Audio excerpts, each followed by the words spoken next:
Hello friends, let's learn something new today. Do you use words like very, nice, good, bad, problem, big? So if you use these words, your English sounds school level, not professional. ನೀವು daily ಇದೇ words use ಮಾಡಿದರೆ ನಿಮ್ಮ English simple ಆಗಿ weak ಆಗಿ ಕೇಳಿಸುತ್ತೆ. Professional English ಅಂದರೆ same meaning but strong words use ಮಾಡಬೇಕು. Very good ಹೇಳೋ ಬದಲು ಎಕ್ಸಲೆಂಟ್ ಅಥವಾ ಅಮೇಝಿಂಗ್ ಅಂತ ಹೇಳಿ. ವೆರಿ ಬ್ಯಾಡ್ ಅಂತ ಹೇಳೋ ಬದಲು you can use words like terrible or awful. Don't say nice all the time, say beautiful, kind. So if you use these words, your English will upgrade. Follow the 4 sparks for daily English. So friends, today's topic is substitution. Substitution means replacing a common or weak word with a better, clearer word. Substitution andre weak word bittu ಬೇರೆ strong word ಅಂದರೆ ಬಲವಾದ ಪದವನ್ನು use ಮಾಡೋದು. ಆದರೆ meaning same ಇರುತ್ತೆ, but English professional ಆಗಿ sound ಆಗುತ್ತೆ. Don't say very big problem, instead you can say serious problem. Very big problem ಅಂದರೆ ಸ್ಕೂಲ್ ಇಂಗ್ಲಿಷ್ ಥರ ಕಾಣಿಸಿಕೊಳ್ಳುತ್ತದೆ. ಸೀರಿಯಸ್ ಪ್ರಾಬ್ಲಮ್ ಅಂದರೆ ಅದು ಒಂದು ಪ್ರೊಫೆಷ್ನಲ್ ಇಂಗ್ಲಿಷ್ ಥರ ಅದನ್ನು ನೋಡ್ಬೋದು. So small change, big difference in your English. ಈಗ ಸಬ್ಸ್ಟಿಟ್ಯೂಷನಲ್ಲಿ ಫ್ಲೂಯೆನ್ಸಿ ಹ್ಯಾಕ್ ಯಾವುದು ಅಂತ ತಿಳ್ಕೊಳ್ಳೋಣ. Fluent speakers don't speak more grammar, they choose better words.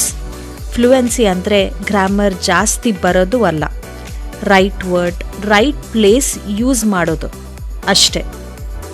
Many people think first grammar perfect ಆಗಬೇಕು ದೆನ್ ಫ್ಲೂಯೆಂಟ್ ಆಗ್ತೀನಿ ಅಂತ.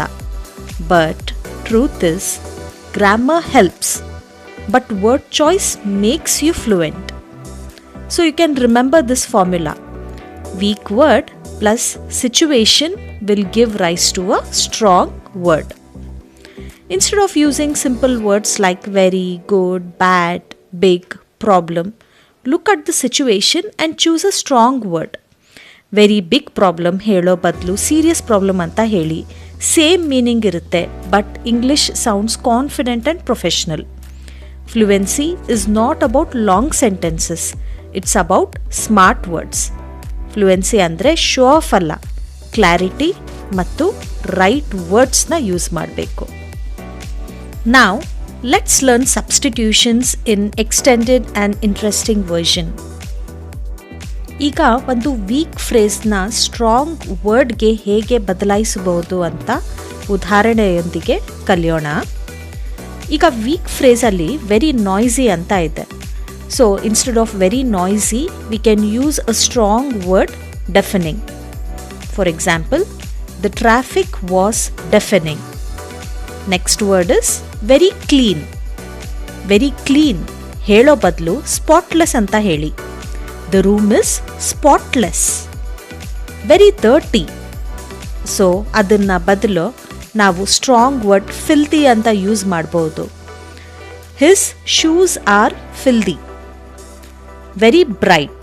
Instead of very bright, we can use a strong word, dazzling. The lights were dazzling. Very dark. Instead of very dark, we can use the word pitch dark. It was pitch dark outside.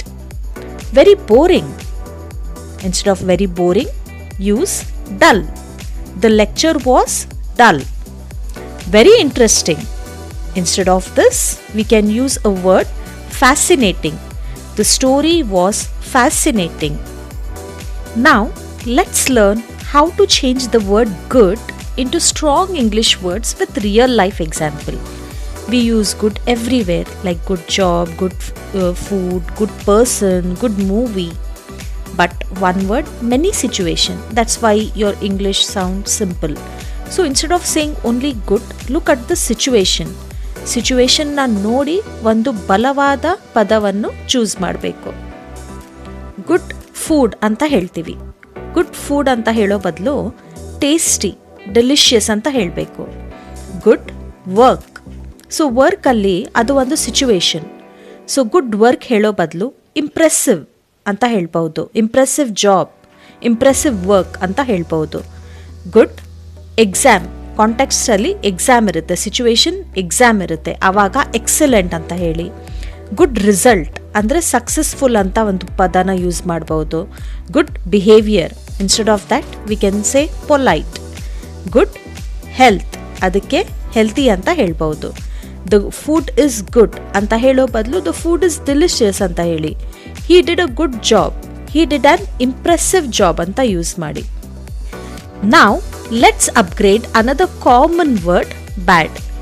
ಈ ಪದ ಎಲ್ಲ ಜಾಗದಲ್ಲೂ ನಾವು ಇದನ್ನ use ಮಾಡ್ತೀವಿ. ಬ್ಯಾಡ್ weather ಆಗಲಿ, ಬ್ಯಾಡ್ food, ಬ್ಯಾಡ್ person, bad experience. So ಎಲ್ಲ ಜಾಗದಲ್ಲಿ ನಾವು ಬ್ಯಾಡ್ ಯೂಸ್ ಮಾಡ್ತೀವಿ. ಸೊ ಆ ಪದನ ನಾವು ಯಾವ ಸಿಚುವೇಶನ್ ಮೇಲೆ ಡಿಪೆಂಡ್ ಆಗುತ್ತೆ ಆವಾಗ ಅದನ್ನು ನೋಡಿಬಿಟ್ಟು ನಾವು ಒಂದು ಸ್ಟ್ರಾಂಗ್ ವರ್ಡ್ನ ಯೂಸ್ ಮಾಡಬೇಕು. ಈಗ ಬ್ಯಾಡ್ ಡೇ ಹೇಳೋ ಬದಲು ಟೆರಿಬಲ್ ಅಂತ ಒಂದು ಸ್ಟ್ರಾಂಗ್ ವರ್ಡ್ನ ಚೂಸ್ ಮಾಡ್ಬೋದು. I had a bad day ಅಂತ ಹೇಳೋ ಬದಲು I had a terrible day ಅಂತ ಹೇಳಿ. ಬ್ಯಾಡ್ ಎಕ್ಸ್ಪೀರಿಯನ್ಸ್ ಅಂತ ಹೇಳೋ ಬದಲು ಆಫುಲ್ ಅಂತ ಯೂಸ್ ಮಾಡ್ಬೋದು. I had on awful experience. Bad condition ಬದಲು ಪುವರ್ ಅಂತ ಒಂದು ಸ್ಟ್ರಾಂಗ್ ವರ್ಡ್ನ ಯೂಸ್ ಮಾಡ್ಬೋದು. ಬ್ಯಾಡ್ ಹ್ಯಾಬಿಟ್ಗೆ ಹಾರ್ಮ್ಫುಲ್ ಅಂತ ಒಂದು ಸ್ಟ್ರಾಂಗ್ ಪದನ ಯೂಸ್ ಮಾಡಿ. ಬ್ಯಾಡ್ ವೆದರ್ಗೆ ಅನ್ಪ್ಲೆಸೆಂಟ್ ವೆದರ್ ಅಂತ ಯೂಸ್ ಮಾಡ್ಬೋದು. ನಾವ್ let's upgrade another common word nice. Nice ಎಂಬ ಪದ ನಾವು ಡೈಲಿ ಸ್ಪೋಕನ್ ಇಂಗ್ಲೀಷಲ್ಲಿ ಜಾಸ್ತಿ ಯೂಸ್ ಮಾಡ್ತೀವಿ. ನೈಸ್ ಪ್ಲೇಸ್ ಅಂತ ಹೇಳ್ತೀವಿ, nice person, nice voice, nice dress, nice weather, ಈ ಥರ ತುಂಬಾ ನೈಸ್ ಅಂತ ನಾವು ವರ್ಡ್ನ ಯೂಸ್ ಮಾಡ್ತೀವಿ. ನೈಸ್ ಪ್ಲೇಸ್ ಅಂತ ಹೇಳೋದು ಕರೆಕ್ಟ್, ಆದರೆ ಅದಕ್ಕೆ ಒಂದು ಸ್ಟ್ರಾಂಗ್ ವರ್ಡ್ನ ಯೂಸ್ ಮಾಡಿದರೆ ತುಂಬ ಚೆನ್ನಾಗಿ ಕಾಣಿಸುತ್ತೆ, ಇಂಗ್ಲೀಷ್ ಇನ್ಫ್ಲೂಯೆನ್ಸ್ ಇಂಪ್ರೂವ್ ಆಗುತ್ತೆ. ಸೊ ನೈಸ್ ಪ್ಲೇಸ್ ಹೇಳೋ ಬದಲು ಬ್ಯೂಟಿಫುಲ್ ಪ್ಲೇಸ್ ಅಂತ ಹೇಳಿ. ನೈಸ್ ಪರ್ಸನ್ ಅಂತ ಹೇಳೋ ಬದಲು ಕೈಂಡ್ ಪರ್ಸನ್, ಫ್ರೆಂಡ್ಲಿ ಪರ್ಸನ್ ಅಂತ ಹೇಳಿ. ನೈಸ್ ವೆದರ್ಗೆ ಪ್ಲೆಸೆಂಟ್ ವೆದರ್ ಅಂತ ಹೇಳಿ. ನೈಸ್ ಡ್ರೆಸ್ಗೆ ಎಲಿಗೆಂಟ್ ಡ್ರೆಸ್ ಅಂತ ಹೇಳ್ಬೋದು. ನೈಸ್ ವಾಯ್ಸ್ನ ಸೂದಿಂಗ್ ವಾಯ್ಸ್ ಅಂತ ಹೇಳಿ. She has a nice voice ಅಂತ ಹೇಳೋ ಬದಲು she has a soothing voice ಅಂತ ಹೇಳಿ. ಈಗ ಬಿಗ್ ಮತ್ತು ಸ್ಮಾಲ್ ಪದಗಳಿಗೆ ಯಾವುದು ಒಳ್ಳೆ ಸ್ಟ್ರಾಂಗ್ ಪದ ಸಿಗುತ್ತೆ ಅಂತ ನೋಡೋಣ. ಸೊ ಬಿಗ್ ಮತ್ತು ಸ್ಮಾಲ್ ಸೈಜ್ ವರ್ಡ್ಸ್ಗೆ ಯಾವ ಸ್ಟ್ರಾಂಗ್ ಪದ ನಾವು ಯೂಸ್ ಮಾಡ್ಬೋದು, ಯಾವ ಸಿಚುವೇಶನ್ಗೆ ಯೂಸ್ ಮಾಡ್ಬೋದು ಅಂತ ತಿಳ್ಕೊಳ್ಳೋಣ. ಬಿಗ್ ಹೌಸ್ ಅಂತ ಹೇಳ್ತೀವಿ. ಬಿಗ್ ಹೌಸ್ ಅಂತ ಹೇಳೋ ಬದಲು ಸ್ಪೇಷಿಯಸ್ ಹೌಸ್ ಅಂತ ಹೇಳ್ಬೋದು. ಬಿಗ್ ಪ್ರಾಬ್ಲಮ್ಗೆ ಸೀರಿಯಸ್ ಪ್ರಾಬ್ಲಮ್ ಅಂತ ಯೂಸ್ ಮಾಡಿ. ಬಿಗ್ ಆಪರ್ಚುನಿಟಿಗೆ ಗೋಲ್ಡನ್ ಆಪರ್ಚುನಿಟಿ ಅಂತ ಹೇಳಿ. ಬಿಗ್ ಚೇಂಜ್ಗೆ ಮೇಜರ್ ಚೇಂಜ್ ಅಂತ ಹೇಳಿ. ಹಾಗೆ ಸ್ಮಾಲ್ ಮಿಸ್ಟೇಕ್ ಅಂತ ಹೇಳೋ ಬದಲು ಮೈನರ್ ಮಿಸ್ಟೇಕ್ ಅಂತ ಹೇಳಿ. ಸ್ಮಾಲ್ ರೂಮ್ ಕಾಂಪ್ಯಾಕ್ಟ್ ರೂಮ್ ಅಂತ ಹೇಳಿ. ಸ್ಮಾಲ್ ಅಮೌಂಟ್ಗೆ ಲಿಮಿಟೆಡ್ ಅಮೌಂಟ್ ಅಂತ ಹೇಳಿ. ಈಗ ಸೇ, ಟೆಲ್ ಮತ್ತು ಟಾಕ್ ಕನ್ಫ್ಯೂಷನ್ನ ಫಿಕ್ಸ್ ಮಾಡೋಣ. He said me the truth ಅಂತ ಹೇಳ್ತೀವಿ. ಸೊ ಅದು ಬಿಟ್ಟು he told me the truth ಅಂತ ಹೇಳ್ಬಹುದು. ವಿ ಟಾಕ್ಡ್ ಅಬೌಟ್ ವರ್ಕ್ ಅಂತ ಹೇಳೋ ಬದಲು ವಿ ಡಿಸ್ಕಸ್ಡ್ ವರ್ಕ್ ಅಂತ ಹೇಳಿ. ಡೋಂಟ್ ಸೇ ಲೈಸ್, ಸೊ ಇದನ್ನ ಬದಲಾಯಿಸಿ ಡೋಂಟ್ ಟೆಲ್ ಲೈಸ್ ಅಂತ ಹೇಳಿ. ಈಗ ಥಿಂಕ್ ಎಂಬ ಪದಕ್ಕೆ ಯಾವುದು ಸಬ್ಸ್ಟಿಟ್ಯೂಷನ್ನ ಯೂಸ್ ಮಾಡ್ಬೋದು ಅಂತ ನೋಡೋಣ. ಐ ಥಿಂಕ್ ಅಂತ ಹೇಳ್ತೀವಿ. ಐ ಥಿಂಕ್ ಅಂತ ಬದಲು ನಾವು ಐ ಬಿಲೀವ್ ಅಂತ ಹೇಳ್ಬಹುದು. ಐ ಥಿಂಕ್ ಸೋ ನ ಬಿಟ್ಟು ಐ ಸಪೋಸ್ ಅಂತ ಸ್ಟ್ರಾಂಗ್ ವರ್ಡ್ನ ಯೂಸ್ ಮಾಡಿ. ಐ ಥಿಂಕ್ ಇಟ್ಸ್ ಗುಡ್ ಅಂತ ಹೇಳೋ ಬದಲು ಐ ಫೀಲ್ ಇಟ್ಸ್ ಗುಡ್ ಅಂತ ಹೇಳಿ. I think you are right, ಅದಕ್ಕೆ ನಾವು ಒಂದು ಸ್ಟ್ರಾಂಗ್ ವರ್ಡ್ ಐ ಎಗ್ರಿ ಅಂತ ಯೂಸ್ ಮಾಡಬಹುದು. ಈಗ ಗೆಟ್ ಎಂಬ ಪದನ ನೀವು ಕೇಳಿದ್ದೀರಾ, ಅದು ಮೋಸ್ಟ್ ಓವರ್ ಯೂಸ್ಡ್ ವರ್ಡ್ ಅಂತ ಹೇಳ್ಬಹುದು. ಅದಕ್ಕೋಸ್ಕರ ನಾವು ಒಂದು ಬೆಟರ್ ವರ್ಡ್ನ ಯೂಸ್ ಮಾಡಬಹುದು. ಗೆಟ್ ಆಂಗ್ರಿ ಅಂತ ಹೇಳೋ ಬದಲು ಬಿಕಮ್ ಆಂಗ್ರಿ ಅಂತ ಹೇಳಿ. ಗೆಟ್ ರೆಡಿಗೆ ಪ್ರಿಪೇರ್ ಅಂತ ಹೇಳಿ. ಗೆಟ್ ಜಾಬ್ಗೆ ಗೆಟ್ ಹೈಯರ್ಡ್ ಅಂತ ಹೇಳ್ಬಹುದು. ಗೆಟ್ ಬೆಟರ್ಗೆ ಇಂಪ್ರೂವ್ ಅಂತ ವರ್ಡ್ ಯೂಸ್ ಮಾಡ್ಬೋದು. ಗೆಟ್ ಪರ್ಮಿಷನ್ಗೆ ಒಬ್ಟೈನ್ ಪರ್ಮಿಷನ್ ಅಂತ ಹೇಳಿ. ಗೆಟ್ ಇನ್ಫಾರ್ಮೇಷನ್ಗೆ ರಿಸೀವ್ ಇನ್ಫಾರ್ಮೇಷನ್ ಅಂತ ಹೇಳಿ. ಐ ಗಾಟ್ ಆಂಗ್ರಿ ಅಂತ ಹೇಳೋ ಬದಲು ಐ ಬಿಕೇಮ್ ಆಂಗ್ರಿ ಅಂತ ಹೇಳಿ. ಈಗ ಮೇಕ್ ಮತ್ತು ಡೂ ಎಂಬ ಪದಗಳಿಗೆ ಕನ್ಫ್ಯೂಷನ್ನ ಫಿಕ್ಸ್ ಮಾಡೋಣ. ಓಕೆ, ಡೂ ಅ ಮಿಸ್ಟೇಕ್ ಅಂತ ಹೇಳೋ ಬದಲು ಮೇಕ್ ಅ ಮಿಸ್ಟೇಕ್ ಅಂತ ಹೇಳಬೇಕು. ಮೇಕ್ ಹೋಮ್ವರ್ಕ್ ಅಂತ ಹೇಳೋ ಬದಲು ಡೂ ಹೋಮ್ವರ್ಕ್ ಅಂತ ಹೇಳಿ. ಡೂ ಅ ಡಿಸಿಷನ್ ಅಂತ ಹೇಳಬಾರ್ದು, ಅದು ತಪ್ಪು. ಮೇಕ್ ಅ ಡಿಸಿಷನ್ ಅಂತ ಹೇಳಬೇಕು. ಈಗ ಫಾಸ್ಟ್ ಮತ್ತು ಸ್ಲೋ ಎಂಬ ಪದಗಳಿಗೆ ಈ ತರದ ಸ್ಪೀಡ್ ವರ್ಡ್ಸ್ಗೆ ಯಾವ ತರಹದ ಸ್ಟ್ರಾಂಗ್ ವರ್ಡ್ ಸಿಚುವೇಶನ್ನ ನೋಡಿಬಿಟ್ಟು ಯೂಸ್ ಮಾಡ್ಬೋದು ಅಂತ ಕಲಿಯೋಣ. ವೆರಿ ಫಾಸ್ಟ್ಗೆ ರ್ಯಾಪಿಡ್ ಅಂತ ಹೇಳ್ಬೋದು.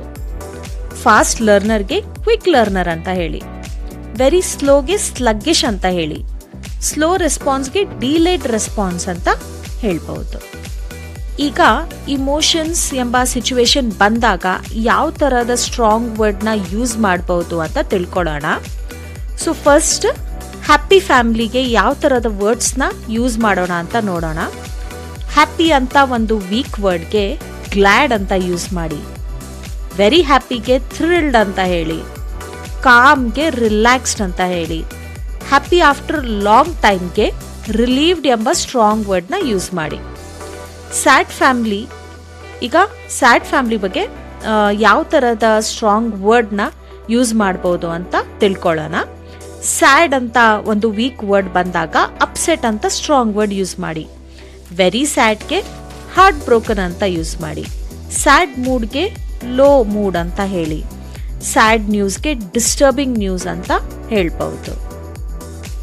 ನಾವ್ friends, let's upgrade your office English today. I will try to submit ಹೇಳೋ ಬದಲು ಐ ವಿಲ್ ಎನ್ಶ್ಯೂರ್ ಸಬ್ಮಿಷನ್ ಅಂತ ಹೇಳಿ. ಸ್ಮಾಲ್ ಡಿಲೇಗೆ ಸ್ಲೈಟ್ ಡಿಲೇ ಅಂತ ಹೇಳಿ. ಬಿಗ್ ಇಂಪ್ರೂವ್ಮೆಂಟ್ಗೆ ಸಿಗ್ನಿಫಿಕೆಂಟ್ ಇಂಪ್ರೂವ್ಮೆಂಟ್ ಅಂತ ಹೇಳಿ. ಮೀಟಿಂಗ್ ವಾಸ್ ಗುಡ್ ಅಂತ ಹೇಳೋ ಬದಲು ಮೀಟಿಂಗ್ ವಾಸ್ ಪ್ರೊಡಕ್ಟಿವ್ ಅಂತ ಹೇಳಿ. Okay friends, let's upgrade simple English into smart English now. I am very busy today ಅಂತ ಹೇಳೋ ಬದಲು I am extremely busy today ಅಂತ ಹೇಳಿ. The task is very hard. The task is challenging. He is very smart. No, he is intelligent. The movie was very boring ಅಂತ ಹೇಳೋ ಬದಲು the movie was dull ಅಂತ ಹೇಳಿ. ಈಗ common mistakes ಯಾವುವು ಅಂತ ನೋಡೋಣ. Using very everywhere. ವೆರಿ ಎಂಬ ಪದ ಎಲ್ಲ ಕಡೆ ಬಳಸ್ತೀವಿ, ಇದು ಒಂದು ಕಾಮನ್ ಮಿಸ್ಟೇಕ್. ಎರಡನೇದು, ಮೆಮೊರೈಸಿಂಗ್ ವಿತೌಟ್ ಪ್ರಾಕ್ಟಿಸ್. ಪ್ರಾಕ್ಟಿಸ್ ಇಲ್ಲದೆ ಮೆಮೊರೈಸ್ ಮಾಡೋದು, ಬೈ ಹಾರ್ಟ್ ಮಾಡೋದು ಅಥವಾ ಕಂಠಪಾಠ ಮಾಡೋದು, ಇದು ಎರಡನೇ ತಪ್ಪು. ಮೂರನೇ ತಪ್ಪು ಯಾವುದಂದ್ರೆ translating word by word from Kannada. So ಕನ್ನಡದಿಂದ ಎಲ್ಲ ವರ್ಡ್ ಬೈ ವರ್ಡ್ ಇಂಗ್ಲಿಷ್ಗೆ ಟ್ರಾನ್ಸ್ಲೇಟ್ ಮಾಡೋದು, ಅದು ಒಂದು ಕಾಮನ್ ಮಿಸ್ಟೇಕ್. ಸೊ ಏನು ಮಾಡಬೇಕು, ಇದನ್ನು ಹೇಗೆ ಫಿಕ್ಸ್ ಮಾಡಬೇಕು ಅಂದರೆ think in English, replace, don't repeat. ಎಲ್ಲವೂ ಇಂಗ್ಲೀಷಲ್ಲೇ ಯೋಚನೆ ಮಾಡಬೇಕು, ಥಿಂಕ್ ಮಾಡಬೇಕು, ರೀಪ್ಲೇಸ್ ಮಾಡಬೇಕು, ವರ್ಡ್ನ ರಿಪೀಟ್ ಮಾಡಬಾರ್ದು. ಓಕೆ, ಈಗ ನಾವು ಇಂಗ್ಲಿಷ್ ಅಪ್ಗ್ರೇಡ್ ಮಾಡೋಣ ಇಂಟರ್ವ್ಯೂ ಡೇ ಸ್ಟೋರಿ ಮೂಲಕ. ಸೊ ನೀವು ಇಂಟರ್ವ್ಯೂಗೂ ಹೋದಾಗ ನೀವು ಇಂಟರ್ವ್ಯೂ ಬಗ್ಗೆ ಹೇಳಬೇಕಾದ್ರೆ I was very nervous, the interview was very good, the questions were very hard ಅಂತ ಹೇಳೋ ಬದಲು ಇದನ್ನು ಸ್ಟ್ರಾಂಗ್ ಇಂಗ್ಲೀಷಲ್ಲಿ ಹೇಗೆ ಹೇಳ್ತೀರಾ? ಐ ವಾಸ್ ಎಕ್ಸ್ಟ್ರೀಮ್ಲಿ ನರ್ವಸ್ ಅಂತ ಹೇಳಿ. The interview was excellent, the questions were challenging ಅಂತ ನೀವು ಸ್ಟ್ರಾಂಗ್ ಇಂಗ್ಲೀಷಲ್ಲಿ ಹೇಳ್ಬೋದು. So this is substitution power. Small word change, big English upgrade. ಚಿಕ್ಕ ಪದಗಳನ್ನು ಚೇಂಜ್ ಮಾಡೋದರಿಂದ ಇಂಗ್ಲಿಷ್ ಫ್ಲೂಯೆಂಟ್ ಆಗುತ್ತೆ. So friends, small word changes can make your English sound professional and fluent. I hope you like this video. Follow the 4 Sparks for more daily English tips.